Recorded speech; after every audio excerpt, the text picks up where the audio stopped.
We are continuing to update you on the emergency part of this situation with local officials all across the viewing area. One of those is Colin Arnold. He's the head of Homeland Security and Emergency Preparedness for New Orleans. He's holding a live update at this hour, so let's listen in.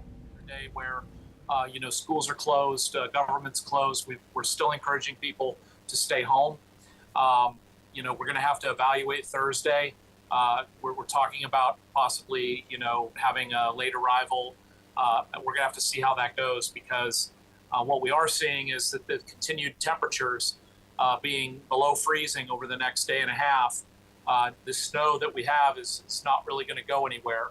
And in fact, probably start to become, ice. And so that could be very difficult for our roadways. We recently just sent out 14 snow plows, a vendor that we found from Indiana. They are going to start with clearing the Crescent City connection, the 90 Expressway, and then we're going to start moving to critical transportation arteries and streets within the city, particularly two-lane.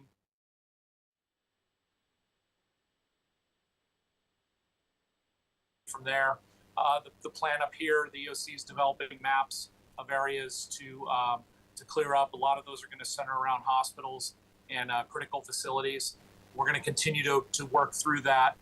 Very appreciative of this company coming in to assist us. They're also, we've been in contact with DOTD, and so we're going to continue to now plow salt roads where we can, along with DOTD. We've got a lot of sand. We'll be sanding roads as soon as we can get them clear.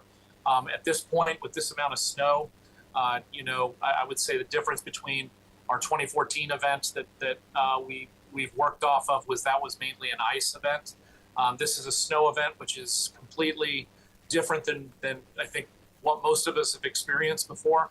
And so I think what I would tell the public right now is this is a marathon, not a sprint, and that the next couple of days there's going to be a lot of recovery from this, just as far as roadways, and to be patient as possible with each other and with us as we start to really tonight, overnight, and tomorrow really start to plow and try and address these areas.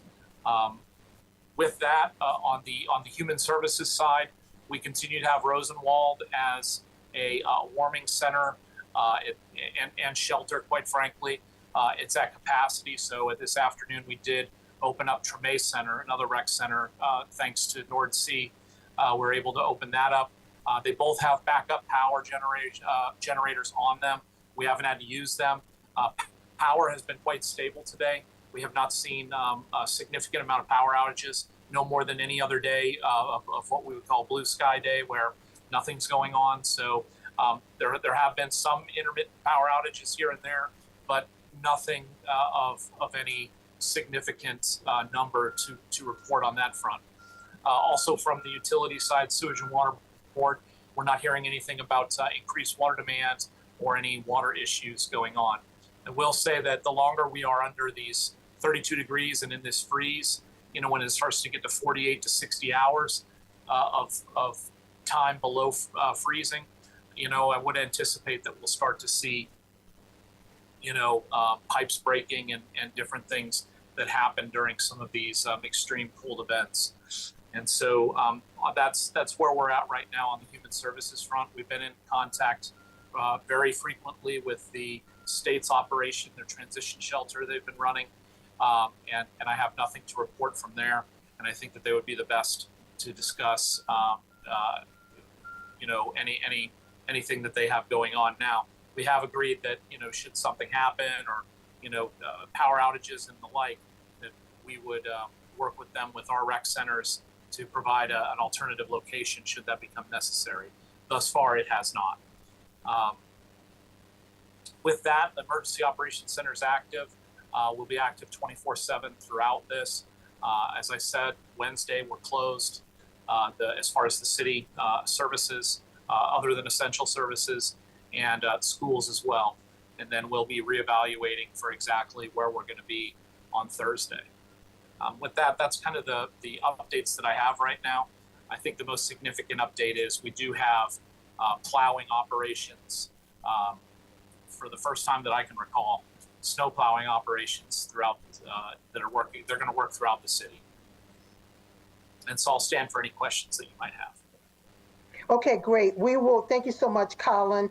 After the one round of questions to Max, Colin will do a summary of any additional information he would like to add after hearing what you all have to say. We'll start with Fox 8. Okay, are we starting with Fox 8? Yeah. Yes, we are starting with Fox 8. Okay, I'm just trying to get an idea of when did the plan go in place to get plows, given that we know that these storms, there was a warning about the storms coming for several days, if not a couple of weeks back. When was the plan in place?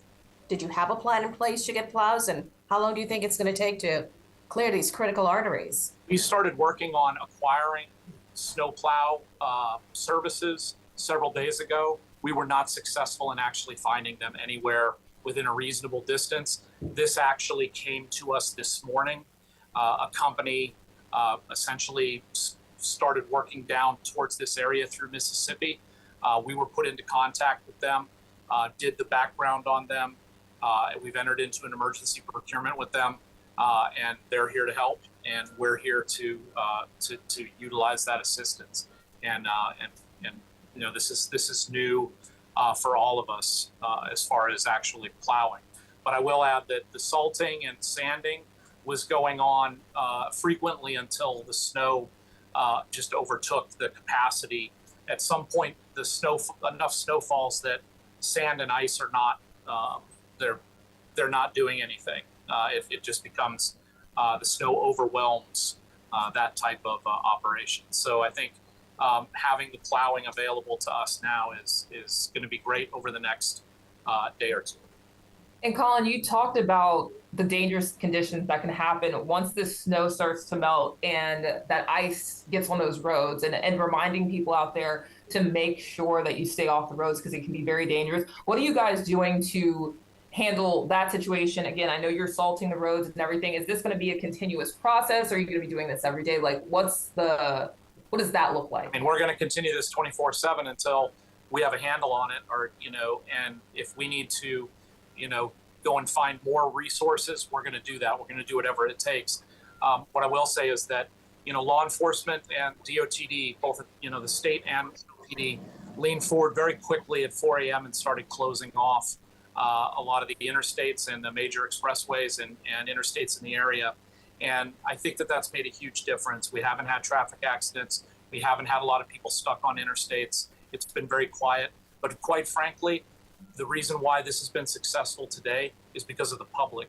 And I'm forever appreciative of the public for listening to us.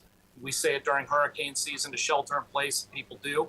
And look, this is probably a once in a lifetime event for all of us. And we ask people to stay home, stay warm, and stay together and stay ready. And they did, and they have, but it's not over yet. My fear is, you know, a little bit of complacency. I've seen a lot of the media today. People are having a good time and they're really enjoying this. Just as far as something that is something we are going to see once maybe to this magnitude. But once that snow stops and the sky clears up, it's not over by any means. And we still need people to hunker down and shelter in place and stay home to the greatest extent possible and really stay off the road with vehicles, because really at that point, a lot of this snow that's on the ground is going to get compacted. It's going to get blown around in frigid air, and it's going to become ice on the roadways. And so that's where, you know, continuing to now plow and then continuing salt and sand is going to be our way to get back to a normal transportation type status. Okay, Great. WWL is next. Hey, Colin. Hey, Hey, David Hammer. What's the name of this company from Indiana? And can you be a little more specific about deployment, like the routes and everything of where the plows are going to go? I really can't be specific about the routes because we're developing them now as we go. But I can tell you that the priority, as I mentioned, was Crescent City Connection, 90 Expressway, and then the on and off ramps to those, and then moving towards 2-lane to Airline making the access to University Medical Center, which is the level 1 trauma center for the entire region, as accessible as possible. And then we're going to start focusing on the streets that you would imagine, critical transportation corridors, Canal, Claiborne, Broad, up to Carrollton.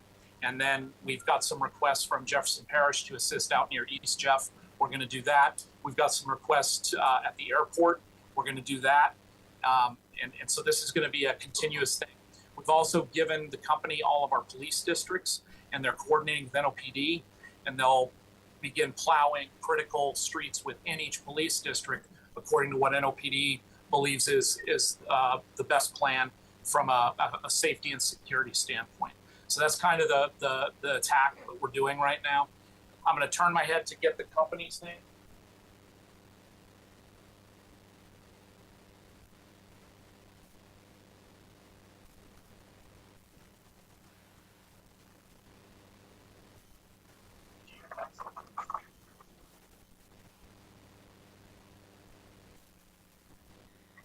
They're out of Indiana, Sheridan, Indiana, and their name is Sherco Group Incorporated.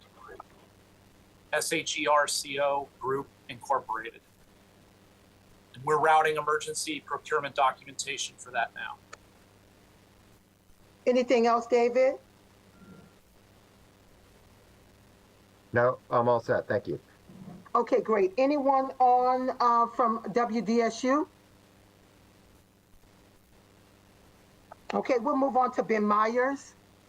Yeah, can you tell us what exactly DOTD is doing in as many specifics as you can? For example, do they have a certain number of trucks here, and what are those trucks doing versus what Sherco is doing? They're doing sanding and mainly salt and salt brine, but that battle, if you will, was kind of starting to taper off. I won't say fail. They did everything they could to keep these things open, but as the snow really increased and started really, accumulating on the ground, there's a point where salt just doesn't work. And so I know that they are working with neighboring states through assistance collaboratives with both Texas and Arkansas to bring in more resources, particularly if they can, snowplow resources. Like I said, this company was made available to us. I've been in touch frequently throughout the day-to-day with Scott Boyle. He will actually provide this company salt once their trucks start running out of salt, because these are snowplow trucks that also spread salt, so they plow and salt at the same time. He's going to provide them salt from his yard in Bridge City, and we're going to continue that and mutually work together on a state local level to address state roads, local roads, because as we all know, everything runs into each other, and we all are engaged in the same fight right now. Okay, so I hear you saying that basically the plows are at this point exclusively provided by Sherco, but there's a possibility that more may come through the state's work with others. That's correct. I spoke to my counterpart in Lake Charles this morning, and he had Arkansas snowplows working through there. They had a blizzard warning this morning as well. And I would imagine as this storm moves from west to east, so will many of the state resources as they are working right behind the storm. Okay, and real quick, just based on the forecast, the temperature forecast over the next couple of days, are you in a place where you can offer like an estimate perhaps as to when the roads will generally start to feel dry and drivable again? Thursday afternoon, we're well above 40 degrees, and I think that the snow will start rapidly diminishing after that. And my issue is okay, sorry. Go ahead. Sorry. My issue is that Thursday may be a flux day, if you know what I mean, where people are expecting to come in en masse in the morning and afternoon, and it may not work out that way. So I really want to see about Thursday first. Yeah. Thank you. Okay, great. I see that WDSU joined. WDSU, do you have a question? Okay, next up, Carly Wells. Hi, Colin. Yeah, so the contract, you said you're doing an emergency procurement. Do you have the details for that contract? How long is the timeline and how much is that contract for? It's $500 per hour per truck. We're anticipating about $168,000 for 24 hours of work with 14 trucks. We're hoping to have this done in 24 hours, but I'm giving some wiggle room there that it may be 2 days, it may be 48 hours. And does that include staffing? Like, did Shareco send drivers? Yes, it's all staffed. We are providing them lodging and food. Okay, thank you. And Oh, Jefferson Parish great. is already asking people to conserve non-essential water. You know, you said that Sewage and Water Board hasn't done that yet.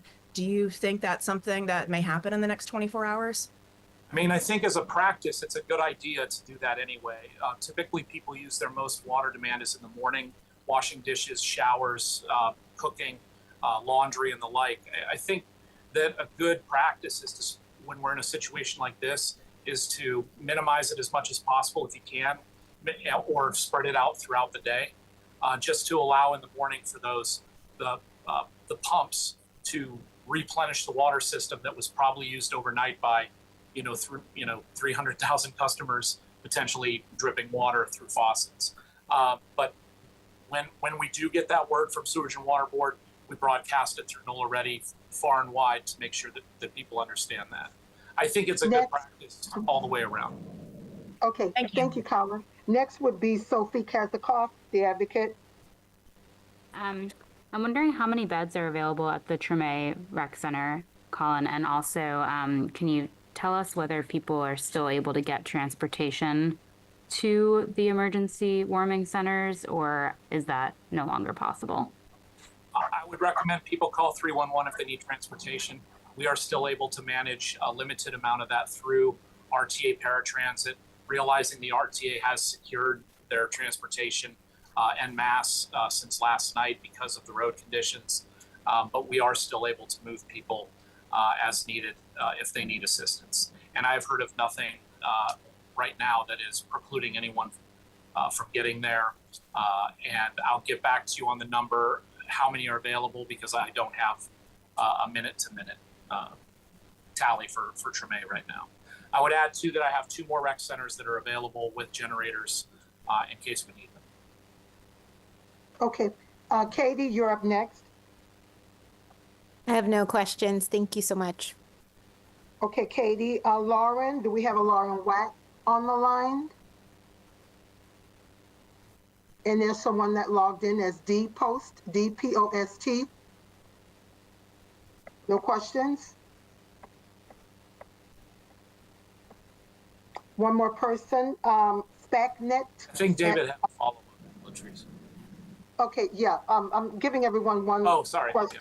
Yeah, one list, and then we can come back if you like for David. So no for Lauren, and someone logged on by the name of SPAC, S-P-A-C-K net, N-E-T-T. Okay, great. David? You said you had another question?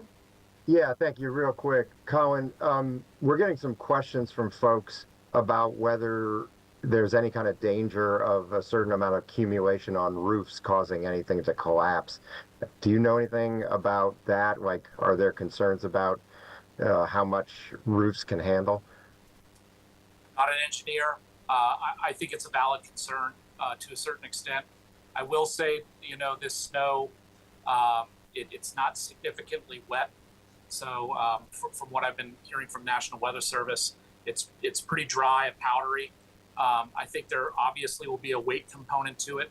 What I would say is, for people to just use caution and to do the best they can over the next day to try and mitigate what they can.